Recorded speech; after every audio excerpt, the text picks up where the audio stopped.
So here we go. Here we go. I hope no one minds that I'm bringing in a rabbi who I respect very, very much. One of the most controversial rabbis of the last 50 years. I think he was a giant. I don't think I agree with every idea that he always maintained, but a giant. And people begin to realize that, maybe he wasn't so crazy. His name was Mayor Kahana, Hashem Yikom Damo. And so he became sort of persona non grata in the government when his party was made illegal, and many, many rabbis would never quote him, wouldn't touch him or anything about him. But certain things he may have said, which I don't fully embrace, understand, but so what? Read his writings. And he was, in my opinion, a giant of a person, and people looking back like, maybe the idea of inability to make peace with our cousins, and maybe that's not so crazy. Maybe he was just being realistic and following what the Torah said, that they're going to be a thorn in our sides, and don't be foolish. And he just called them out on it, just quoted the psukim and all the history. Anyways, but the point today is not going to be from his book, They Must Go. He wrote a whole bunch of books, English and Hebrew. And it's actually from what I consider his magnum opus, Or Harayon, and translated into English, 2 volumes, The Jewish Idea. It's available. And I don't know if bookstores have it or not, but Michael Rose, he sells books. If anyone's interested, let me know. I'll send you his contact. He can get it for you. It's a book of Jewish philosophy, Jewish ideas, and I put it up there with the Monavuchin, Kuzari, over Slavovos, a class Sadi Gaon. I put it up there, which is a big compliment, with the great classical Jewish works. He organized Kol HaTorah Kula, all of Tanakh, all Midrashic, Talmudic literature into this beautiful philosophical work. How he had time to learn this, I have absolutely no idea. Because by the time he was 20, he became an activist in the JDL. And then his whole life was doing Jewish things in the Jewish causes, then on to Russian Jewry, then on to Israel. So how do you have time to learn? I don't know. He learned a lot in his yeshivas, but it just doesn't make sense. So either way, I mean, when he was in jail all the time, he learned. So that was a free time to learn and write. He learned and wrote a lot while he was in jail. He's really a fascinating person, and sorely missed. So anyways, I want to bring him in because I think he can help us out a lot with our parsha. So you have the Egel HaZahav, a very tragic episode in Jewish history. Think of as a nation, the first major failing as a nation. So we weren't great with Egypt. We complained. Moshe just causing more problems. That was definitely a failing. And the Medrash is only a fifth got out, but it was like open psukim. Simple pshat. We did Avodah Zarah, idolatry. It's a crazy idea. So the Kuzari in book 1, chapter 96, part 96, writes that 7, he writes that no, it was not real Avodah Zarah. It was not. They were trying to use this as they had Moshe, so to speak, as a middleman between them and Hashem, and somehow they construed this ego as some kind of a middle between them and Hashem, and it was wrong, and they were killed for it, but it wasn't an outright Avodah Zarah. It was wrong. But they were thinking of somehow connecting to Hashem, not going away from Hashem, but just the idea that they wanted to connect to Hashem wasn't enough. Okay, and the Mefarshim point out, Beis Halevi and others point out, that it's not a coincidence that in the next few parshas, when it talks about Trumat Tetzaveh, is the command to build the Mishkan and all the Kalim, and the command to make all the begadim, the clothing. Then Kitise have a few more commands, the Kiyor, and a few other parts. And then Vayakeh Pekude is what? The carrying out, where they made it. Now, it could just have one pasuk. They made everything they were supposed to make. And it doesn't say that. In the next few parshas, it says 15 times. Kashetziv Hashem es Moshe. And they made the Chatzer. Hashem es Moshe. They made the Mizbeach. Kashetziv Hashem es Moshe. They made the Kiyor. Kashetziv Hashem es Moshe. Everything they made, like Hashem told Moshe. Again and again and again. And one shot is that what? That there's a very big danger. That you can have tremendous religious, spiritual desires to get close to Hashem, and you could create your own Torah on how to get close to Hashem with the holiest of intentions.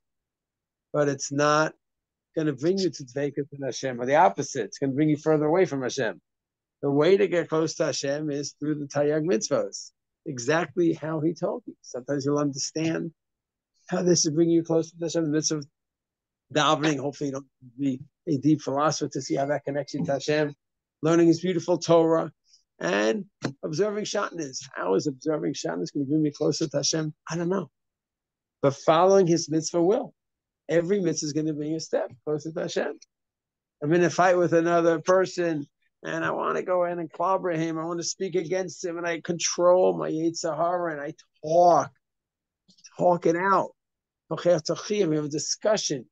We understand each other's differences. Wow, you're a different person than you were 5 minutes ago. You're a different person.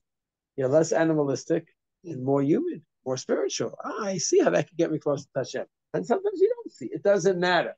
That's the path. Through the 613, Kasher, Tziva, Hashem, et Moshe. That's the path. You want to try to play around with the halacha in one way or another, even when you're doing it, quote, l'shem shamayim. Did you get insurance for the trip? It's not going to bring you closer to Hashem. Okay, and those that try to change it in this direction, in that direction, don't change anything. Just I bought a lot of cereal to take along. Yeah.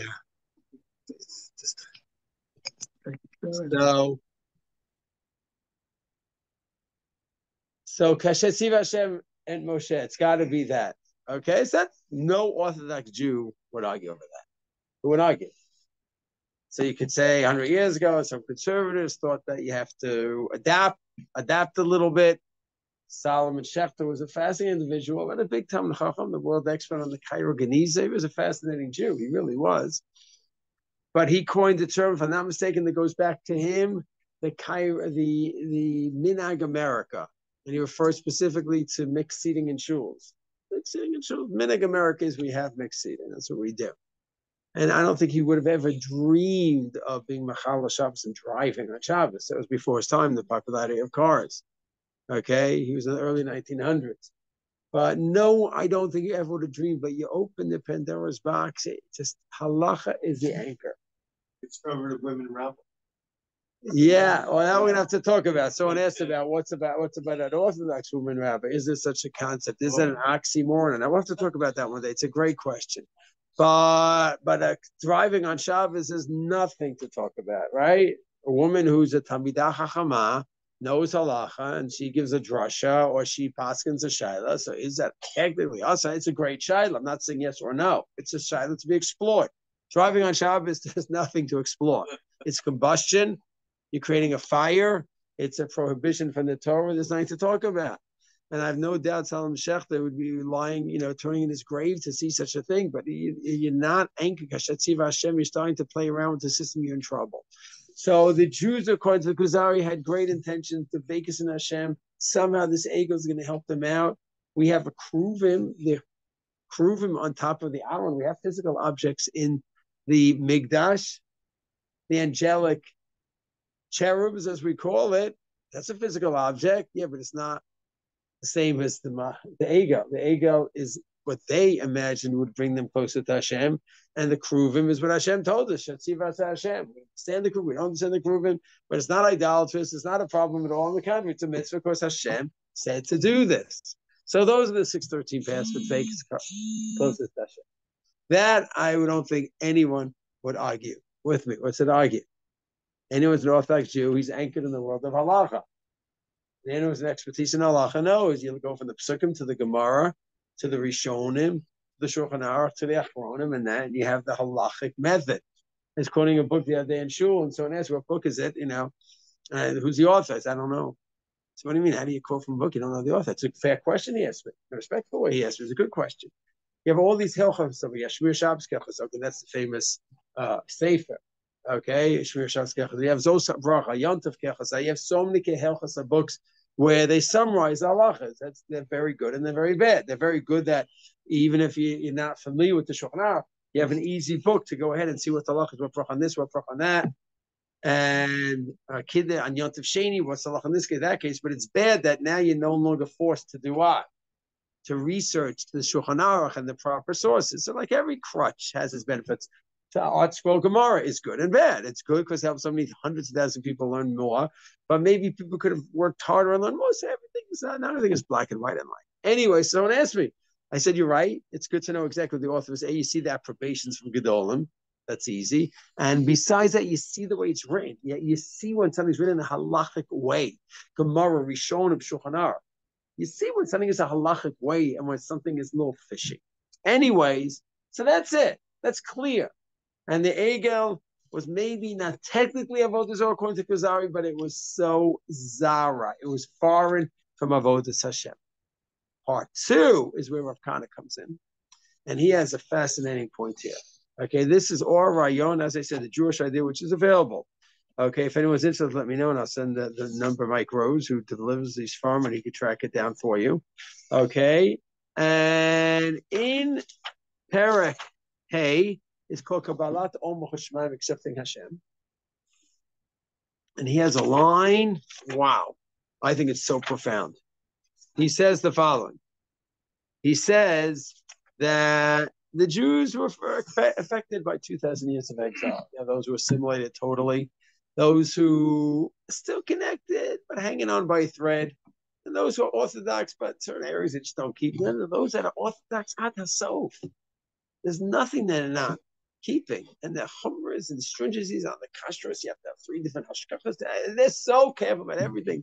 And the lulav and esrog are going to be spending hours checking it. Everything's amazing. Precise with every halach and more. He says, but they are Kihila Kedosha Jews. Kihila Kedosha Jews. Kihila Kedosha, you look at any shul around the world that has kuf on it. Take a look next time you see a shul. Very often it says kuf. What does it stand for?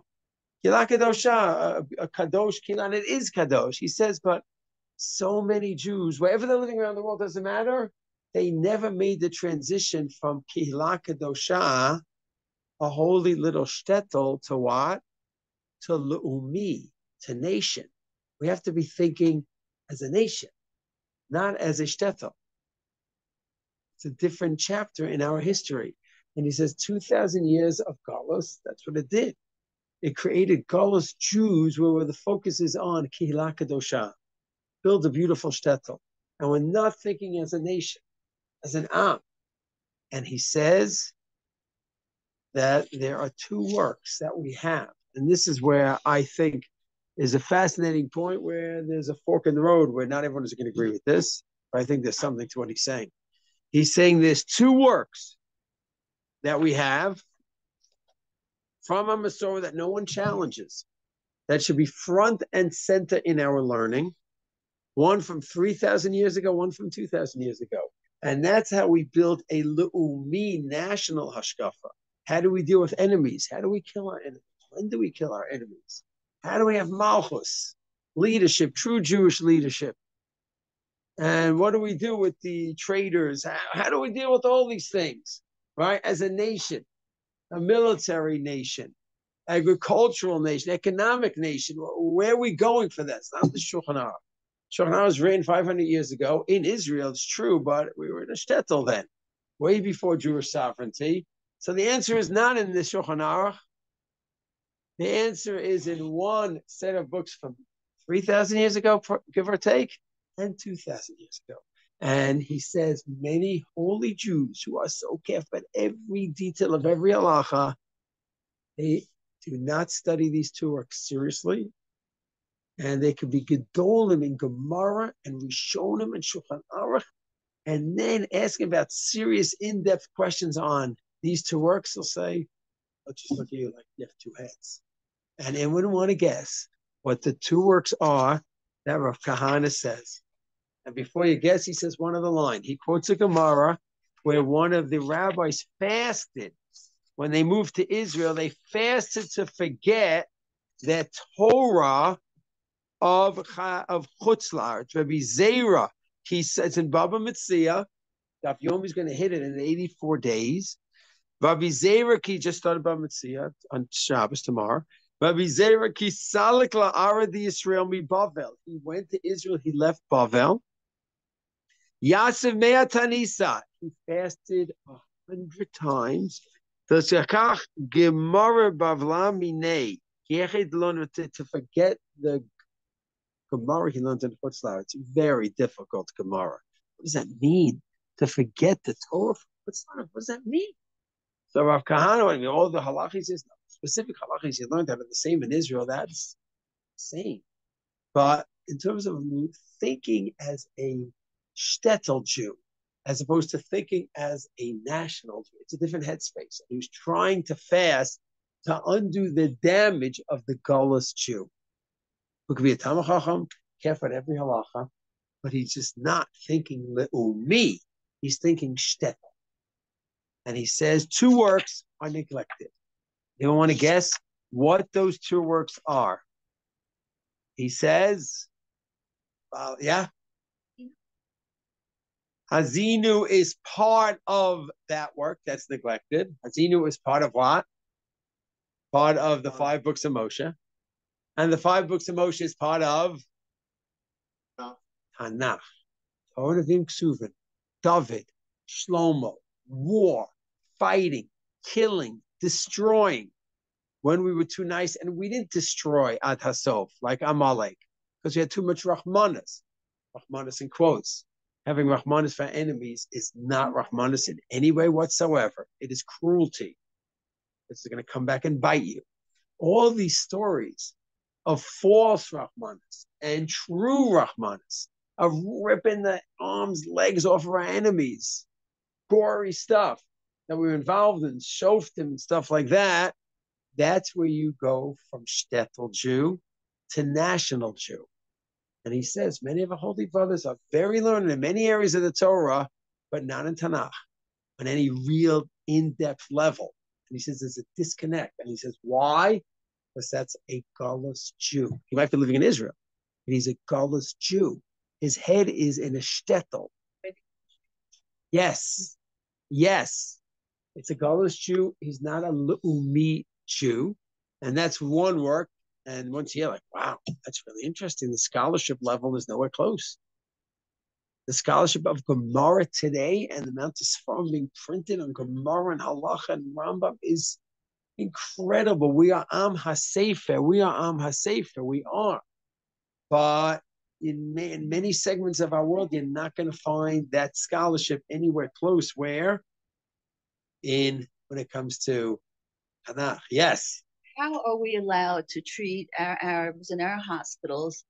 And I read Good. this, that So there was a little boy who needed a heart transplant, and she said she would have no qualms if he grows up and becomes a terrorist. Okay, so that's So that how, is not how it. are we allowed to do that? So I always say that when people complain about what's going on in the state and the secular part of the state, we the Orthodox were sleeping for 1900 years, 1800 years. And my guess is that God said, you know what, keep sleeping. I'm going to the time has come to rebuild Israel. You guys are sleeping. The secular Jews are going to build it up. So then all of a sudden we have a secular country not guided by Torah mitzvahs. Hey, why isn't it guided? Who wasn't guided by Torah mitzvahs? They built it. Herzl built it. Ben Gurion built it. Golda Meir built it. Oh, Golda, can you make sure it's set up as a halachic state? I don't live my life that way. All the people that gave their blood for this country didn't. Yet some that were Orthodox, but the majority of leaders were not. So now we're trying to catch up. We're playing catch up now. And it'll take decades or centuries. So yeah, so you can have some crazy leftists who have more Rahmanis on Arabs than Jews. That's crazy. I'm not saying every left is that way. But there are those that way. That is insanity. Why do we have any Rahmanis for an Arab patient? Of course, but we're not guided. But the point, when it comes to non-religious Orthodox Jews, there's no shayla. Of course, they're going to be guided by Western values. The point here is not regarding non-Orthodox Jews. It's regarding Orthodox Jews, that they themselves, are they guided by Kasher Tziva Hashem Es Moshe? So every Orthodox Jew is going to agree that what kind of shul should you build, and do you have a mechitza? Do you not have a mechitza? What is the Torah supposed to look at? What's the halachas of the Aron? How should tzitzis be? That's all halach, halach, halach, halach, halach. Everyone agrees on that, right? But how should the nation be looking like now? You need Tanakh. Exactly. What's the second? What's the second one? So I'm really sorry I have to go. Yeah. Anyway, so what's the second one? So he says, this is fascinating. This no. Rav Kahana, he's not quoting secular sources. No, maybe Maimonides did, but Rav Kahana, he quotes secular sources, and they must go. What he's trying to show from all the press over the last 150 years, how their goal is to just destroy us. Like, how could he be so foolish and miss it? The answer is we can be. His second work is from 2,000 years ago. Jewish philosophy in the oral law is given way before Sadigon, way before Maimonides, Monavuchim, way before Kuzari, way before Duties of the Heart. The Chazal themselves gave us a philosophical work, but it needs to be analyzed properly and put together properly. And that work is called Medrash. Medrash. And yes, many of us know Medrash from the little Medrash says, which is sweet. This is sweet. I got it. And that got the top. But how many of us are piecing together midrashic literature and building a philosophy of midrashic based on the midrashic literature from Chazal? How many of us are doing that?